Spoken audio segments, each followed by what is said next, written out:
Assalamualaikum warahmatullahi wabarakatuh. Bismillah wa billah wa minallah wa ilallah wa alallah wa la hawla wa la quwata illa billahil aliyyil azim. Ya ayyuhan netizen, jumpa kembali dengan saya Angjae Ujung Kulon. Salam waras, salam perdamaian, salam persatuan dan kesatuan. Berbeda-beda tetap satu, Bhinneka Tunggal Ika, NKRI harga mati. Pada kesempatan konten ini hari ini saya ada di gubuk saya, dikatakan Padepokan Sanghyang Sirah. Pada kesempatan ini saya akan mencuplik firman Allah Subhanahu wa Ta'ala yang ada di dalam surat Luqmanul Hakim, surat ke-31 ayat ke-13.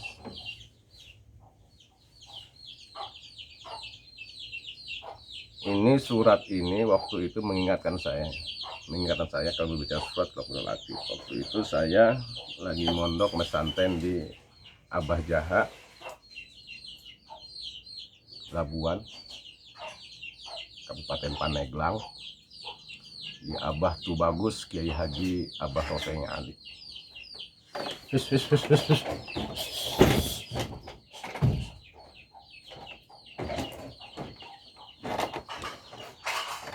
Kenapa saya nggak buka tafsir, nggak buka Al-Quran?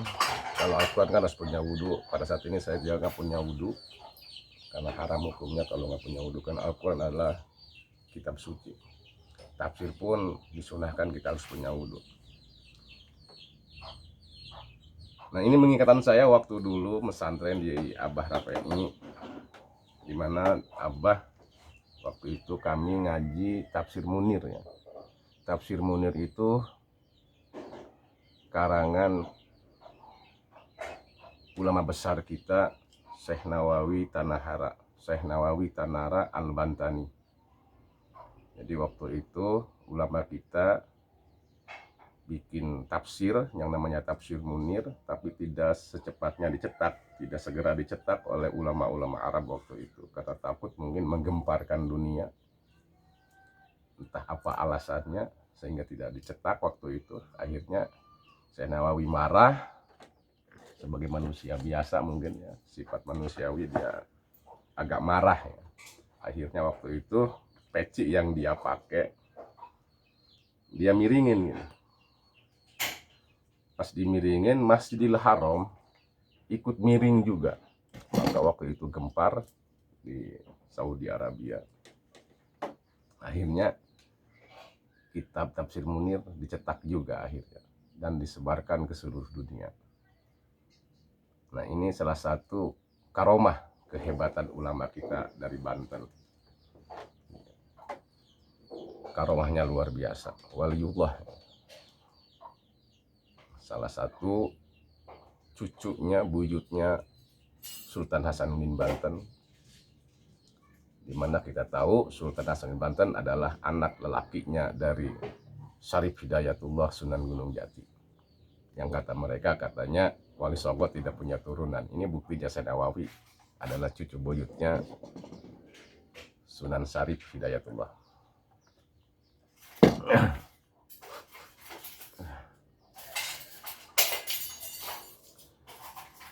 Di dalam surat Luqmanul Hakim, Abah berbicara, ini Luqmanul Hakim katanya bukan seorang nabi, apalagi seorang rasul. Luqmanul Hakim adalah seorang abid. Jadi Luqmanul Hakim itu adalah seorang abid yang berusaha dengan gigih dan kemauan yang keras ingin memerdekakan dirinya sendiri. Abid, budak belian, hamba sahaya. Nah, ini pembelajaran untuk kita. Kita di zaman merdeka ini jangan mau dijadikan budak. Ini udah merdeka, menyuarakan segala sesuatu. Tapi kita kan sebagai warga negara punya kehakan, punya haknya. punya kebebasan menyuarakan suara kebenaran kita. Jadi nggak bisa diintimidasi, apalagi dipersekusi. Itu sebetulnya adalah untuk pembungkaman. Ini nggak bisa. Kemerdekaan individu kita sebagai warga negara untuk menyuarakan kebenaran. Jangan takut, silahkan suarakan kebenaran teman-teman semua dari Sabang sampai Merauke. Yang penting kita penyampaiannya jangan sampai menabrak aturan-aturan agama dan aturan-aturan negara. Demi persatuan dan kesatuan kita sebagai rakyat negara Indonesia, kita pertahankan keutuhan negara kita, dan kita harus menghargai hasil perjuangan nenek moyang kita yang telah menumpahkan darahnya untuk negeri yang kita cintai ini. Ini juga sebetulnya saya juga bikin konten. Tujuan saya pertama adalah edukasi, pencerahan, pencerdasan agar kita mau menjadi warga negara yang baik dan mau jadi penganut agama yang baik. Walaupun kita berbeda-beda agama, karena saya yakin dan percaya setiap agama mengajarkan ajaran yang baik agar penganutnya jadi manusia-manusia yang baik. Walaupun bab akidah kita berbeda, masalah tauhid, tapi masalah ajaran kebaikan yakin sama semua agama juga. Agar penganut-penganutnya menjadi orang-orang yang baik. Nah, di dalam surat Luqmanul Hakim ini, jadi riwayatnya Luqmanul Hakim itu sampai memerdekakan dirinya, menabung, dikumpul-kumpul sampai dia punya uang, akhirnya dia memerdekakan dirinya sehingga dia merdeka. Dan setelah dia merdeka, nah ini Luqmanul Hakim bergurulah kepada 1000 nabi. 1000 nabi. Bayangkan, satu nabi satu hikmah aja sudah 1000 hikmah. Maka kata-kata beliau yang indah itu luar biasa sampai Allah abadikan di dalam Al-Qur'anul Karim, di dalam surat Luqman, surat ke-31. Di ayat yang ke-13. Kalau nggak salah ya. Ini karena nggak dilihat Al-Qur'annya, mohon dimaklumi ya kalau ada kesalahan. Kalau ada kesalahan mungkin kebodohan saya, kalau benarnya mungkin itu adalah hidayah dan taufik dari Allah Subhanahu wa taala. Bismillahirrahmanirrahim. Wa iz qala Luqmanu libnihi wa huwa ya'iduhu ya bunayya la tusyrik billah inna syirka la zulmun adzim. Allahu a'lam bimuradihi bidzalik. Allahu a'lam bimuradihi bidzalik. Dan pada waktu berbicara Luqmanul Hakim kepada anaknya, wa huwa ya'iduhu, tingkah waktu itu beliau ya'iduhu, sedang memberikan mau'idah, pitutur, nasihat untuk anak beliau yang beliau cintai. Nah ini ya bunaya itu panggilan sayang ya. Padahal waktu itu anaknya yang lagi dinasihat itu udah tua, namanya kisaran. Jadi dipanggil ya bunaya, anak mama, anak bapak. Kalau bahasa di kampung saya mah ya ujang, ya aceng, ya kasep. Kalau bahasa persatuan mungkin ya ganteng, ya cakep. Nah, itu. Jadi panggilan sayang orang tua kepada anaknya. Nah ini pembelajaran juga. Jadi bahasa itu, nasihat itu kalau memberikan nasihat yang bagus, yang indah, yang sopan. Nah ini udah dicontohkan, ini pembelajaran. Pembelajaran Luqmanul Hakim kepada anaknya diabadikan oleh Allah di dalam Al-Quran supaya dijadikan referensi untuk umat-umat Islam di akhir zaman, umat-umatnya baginda yang mulia Kangjeng Nabi Muhammad Sallallahu Alaihi Wasallam, untuk memberikan nasihat itu yang indah, yang bagus, yang sopan, jangan yang caci maki, yang keras. Keras boleh, tegas namanya, tapi jangan kasar ya. Kasar itu kan caci maki. Ini bahkan kita sering kepada anak kita, bangsat, sama anak sendiri kalau lagi marah, kamu ini, itu kan bahasa. Sama anak aja udah dicontohkan harus yang indah, yang sopan, panggil dengan nada-nada sayang gitu. Apalagi untuk sesama saudara kita yang muslim. Walaupun non muslim sama saudara juga. Saudara sebangsa dan setanah air. Jadi harus sopan ya bahasanya, jangan sampai caci maki ya, apalagi memframing dan memfitnah. Ini fitnah ini luar biasa. Sudah menyebar di dunia maya, fitnah dan gibah bahkan.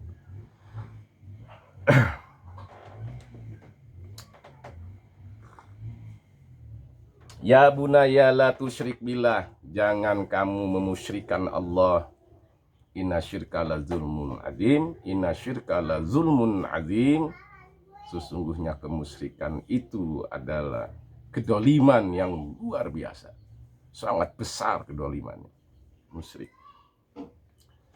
Nah, kita tahu bahasa musyrik itu kan menyekutukan Allah. Jadi percaya selain kepada Allah Subhanahu wa ta'ala. Nah, terkadang kita menyikapinya terdoktrin juga dengan kata-kata musyrik itu diidentikan menyembah pohon, menyembah batu, menyembah cincin. Ya betul itu musyrik. Tapi musyrik di zaman sekarang itu dibungkus dengan, jadi udah rapih kemusyrikan itu, seolah bukan musyrik tapi kemusyrikan. Jadi intinya gini, musyrik itu kan kalimatnya nakiro, kalimatnya universal ya, umum musyrik itu. Jadi intinya jadi setiap di dalam hati kita ada keyakinan, ada yang bisa memberikan pertolongan selain Allah Subhanahu wa ta'ala, itu sudah termasuk musyrik. Nauzubillah. Termasuk sekarang banyak lagi viral. Ada yang berkata pendoktrinan ini sebenarnya pembodohan juga oleh oknum-oknumnya. Saya tidak bisa mengatakan dalam hal ini karena takut gibah. Kita sebut aja kipulan. Mereka berkata dengan lantang dan gagahnya, kalau antum tidak mencintai kami, maka kalian tidak akan mendapatkan syafaat. Kalian tidak akan bisa masuk surga. Luar biasa. Kita tahu baginda kita yang mulia Nabi Muhammad SAW sudah bersabda. Beliau berkata, yuqalu lil abidin. Nah, maaf ya. Yuqalu lil abidi udkhulul jannata walil alimi isfa' lin nasi. Nah, ini kita harus memahami hadis Rasul yang ini. Dikatakan kepada ahli ibadah. Ahli ibadah itu berarti dalam konteks mereka sudah memahami tata cara kaifiyat tentang ibadah, berarti bisa dikatakan mereka sudah paham ilmu lah sedikit-sedikit. Bahkan ini kalau sudah al-abid berarti dia sudah ahli ibadah. Kalau berbicara ahli ya sudah mengerti tentang keilmuan tentang agama, keilmuan dalam bidang agama. Maka diperintahkan silakan kalian masuk surga. Udkhulul jannata, silakan kalian masuk ke surga. Udkhulul jannata bil amr ya. Udkhulul jannata, udkhulu. Jadi jamak ya. Jamak mukhatab.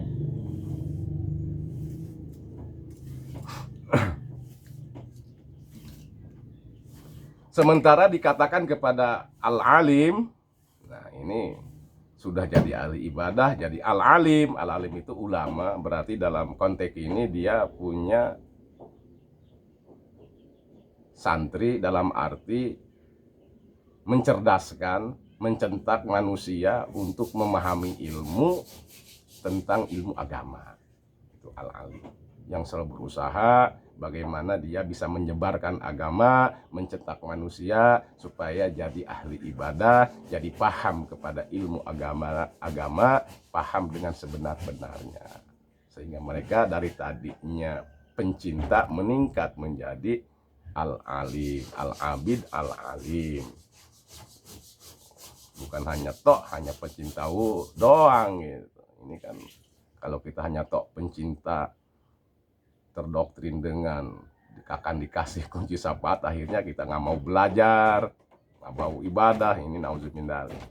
Jadi syafaat itu tidak akan bisa dengan begitu saja.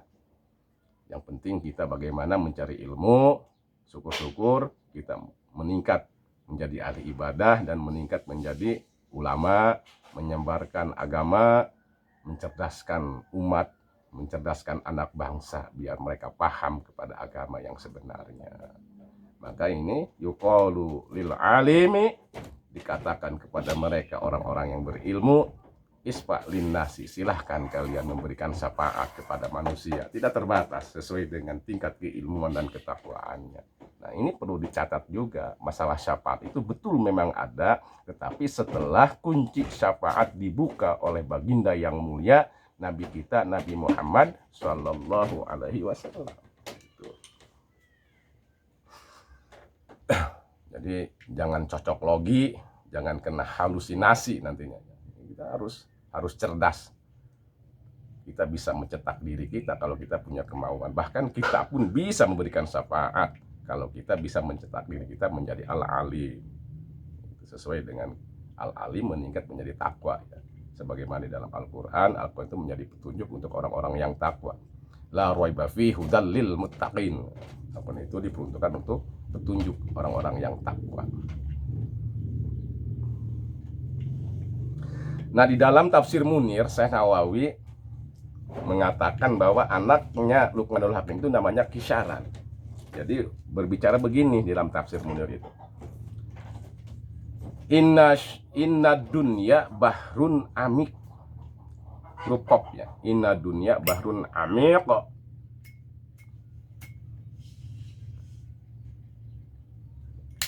Setuhune opo dunya bahrun amik.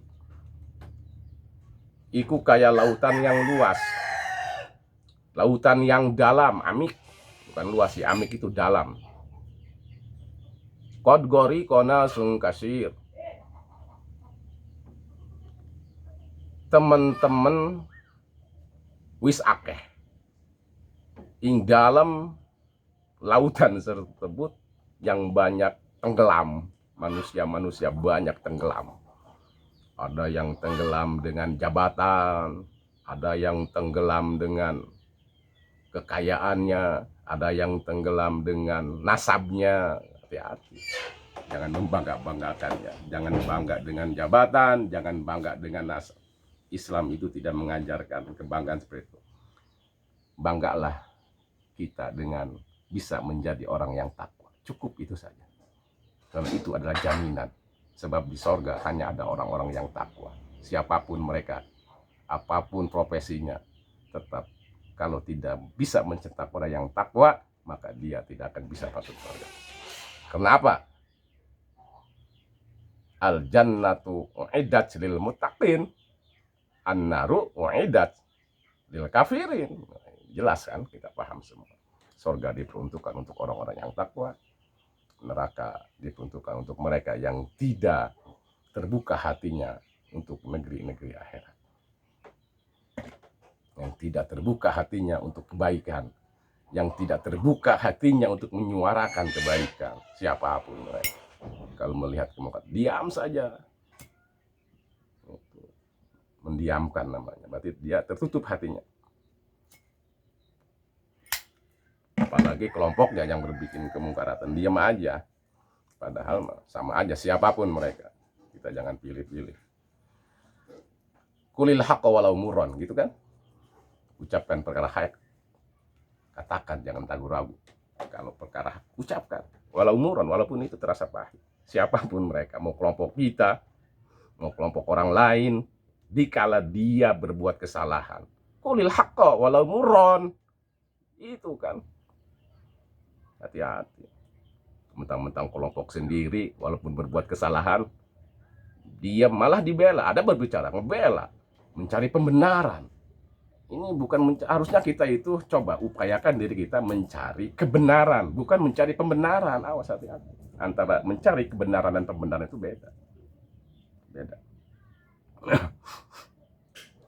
Nah, ini dalam kalimat inna dunya bahrun amik itu luar biasa bahasa sastra yang tinggi.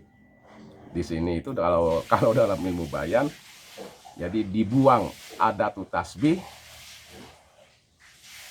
dibuang wajah syabeh. Karena kita tahu rukun tasbih itu kalau nggak salah ada 4. Musyabah, musyabah beh, adatu tasbih, wajah syabeh. Jadi ini masuknya tasbih balig. Inna dunya bahrun manik itu, inna dunya bahrun amik itu termasuk tasbih balig. Jadi bukan tasbih mursal mufasol, bukan tasbih mursal apa yang kedua itu yang buang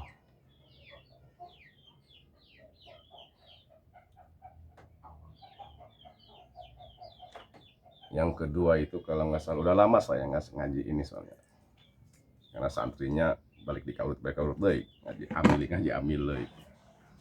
Tasbih mursal mujmal ya. Jadi tasbih mursal mufasol, tasbih mursal mujmal, tasbih balik. Nah, yang ini inna dunya bahrun amik ini termasuk tasbih balik ya. Jadi yang diadakan itu cuma musyabah dengan musyabah beh. Jadi kalau diadakan begini, inna dunya kal bahril amik. Musyabahnya dunya, bahrun itu musyabah beh. Yang diserupakan, yang diserupai. Jadi ngebuang adatu tasbih. Jadi masuknya tasbih balik kalau dalam bahasa santri dalam ilmu bayan.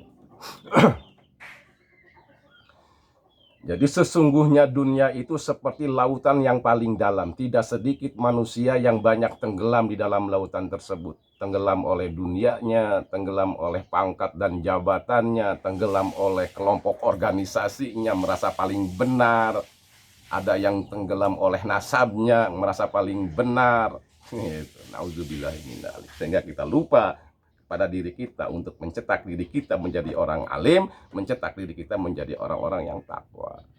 Awas, ini paradigma yang harus diluruskan, paradigma yang salah yang harus diluruskan. Terus ayat keterangan tadi Syekh Nawawi mengutip dauhan ucapan Luqmanul Hakim, inna dunya bahrul amik. Tidak sedikit manusia yang tenggelam dalam lautan dunia. Terus apa alat untuk selamat dari lautan dunia tersebut? Maka kata Luqmanul Hakim, faj'al safinataka taqwallah. Maka jadikanlah oleh engkau, oleh kamu, perahu kamu, kapal kamu yang terbuat dari ketakwaan kepada Allah Subhanahu wa ta'ala. Jadi perahu kita itu, perahunya sekarang ini, dunia ini kan lautan yang paling dalam nih, dalam.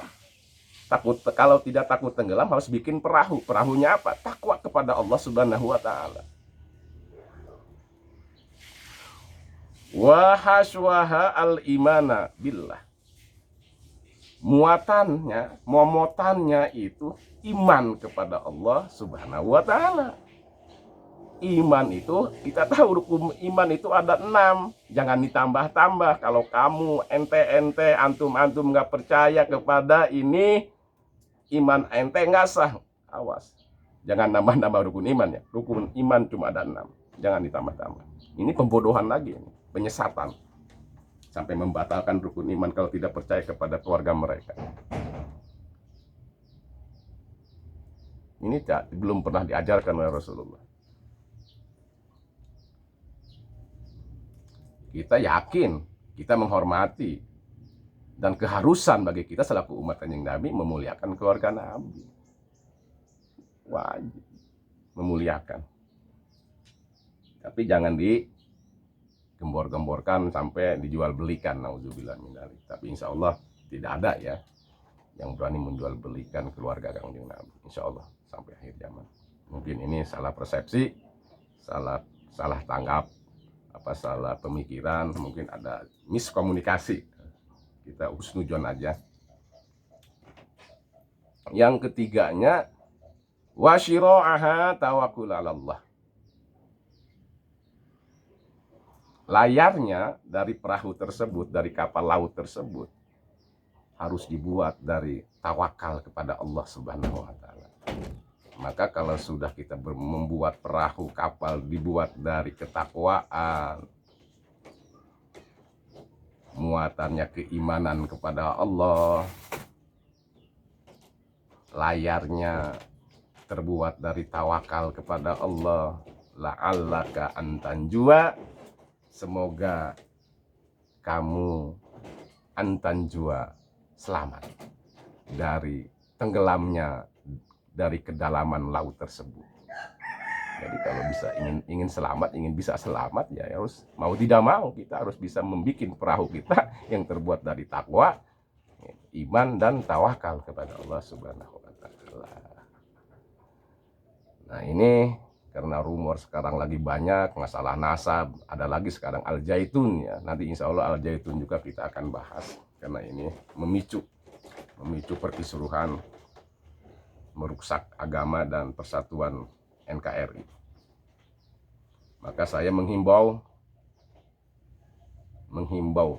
dan memohon kepada warga negara, kepada elit-elit politik terutama, jadilah politikus yang bermoral, politikus yang betul-betul ingin mencetak negarawan yang sejati, bukan hanya bisa menumpangi berbagai macam agama dijadikan kedok untuk kepentingan politik. Hati-hati, karena ini menjelang pilpres. Hati-hati, kita harus cerdas, jangan mau diadu domba, jangan mau dengan politik identitas ya, menjual-jual agama. Terus terang, intinya mah mereka punya tujuan jabatan, apapun itu. Jadi kalau negara kita kan negara Pancasila, nanti kita bahas juga nanti ini. Banyak yang nada-nada sumbang tentang negeri Pancasila, mungkin mereka belum mengerti apa itu Pancasila. Karena terus terang, sepengetahuan saya, negara kita ini persis dengan negara di zaman Rasulullah, di mana di sana banyak suku, banyak agama, dengan piagam Madinahnya. Insya Allah nanti kita bahas itu. Saudara-saudara dari Sabang sampai Merauke yang saya sangat cintai, sekali lagi, terutama ini teguran untuk para politikus dan untuk warga-warga negara juga, para netizen, jaga persatuan dan kesatuan, karena ini menghadapi pilpres. Hati-hati dengan isu-isu agama yang dimunculkan, hati-hati. Jangan bisa diprovokasi, jangan bisa dirayu, apalagi terdoktrin. Belajarlah kita menjadi pribadi yang dewasa, yang punya prinsip. Kita disekolahkan, kita dipesantrenkan, itu adalah untuk cerdas menyikapi segala masalah. Mungkin cukup itu saja. Kurang dan lebihnya, andaikan ada kekurangan dalam konten saya saat ini, saya minta maaf, mohon maaf atas segala kesalahan. Karena saya adalah manusia biasa, bukan apa-apa, bukan siapa-siapa, tapi adalah sebagai masyarakat negeri ini yang peduli untuk menjaga keutuhan NKRI ini. NKRI harga mati. Wallahul muwaffiq ila aqwamit thoriq. Wabillahi taufiq wa hidayah. Assalamualaikum warahmatullahi wabarakatuh.